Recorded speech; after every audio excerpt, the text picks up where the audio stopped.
নমস্কার বন্ধুরা, লিপিকা রান্নাঘরে আপনাদের স্বাগত জানিয়ে আজকে একটা নতুন রেসিপি নিয়ে হাজির হয়েছি। আমি আজকে বানাবো চিড়ের পোলাও।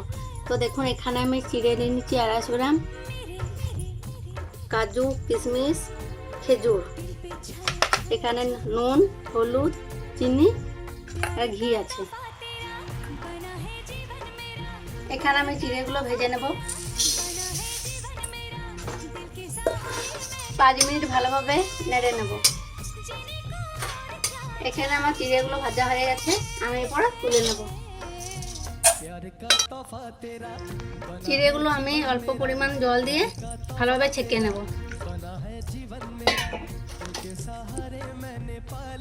কড়াই গরম হয়ে গেছে, আমি এরপরে ঘি দিয়ে দিচ্ছি।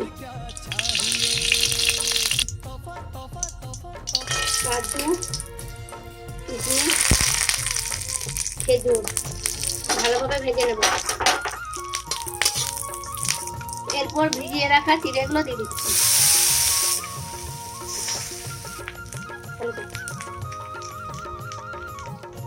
হলুদ নুন চিনি ভালোভাবে নেড়ে নেব। 5 মিনিট ভালোভাবে নেড়ে নেব। দেখুন আমার কত সুন্দর চিড়ে পোলাও হয়ে গেছে। এরপর আমি একটু থালাতে তুলে নেব। আপনাদের ভালো লাগে লাইক কমেন্ট করবেন।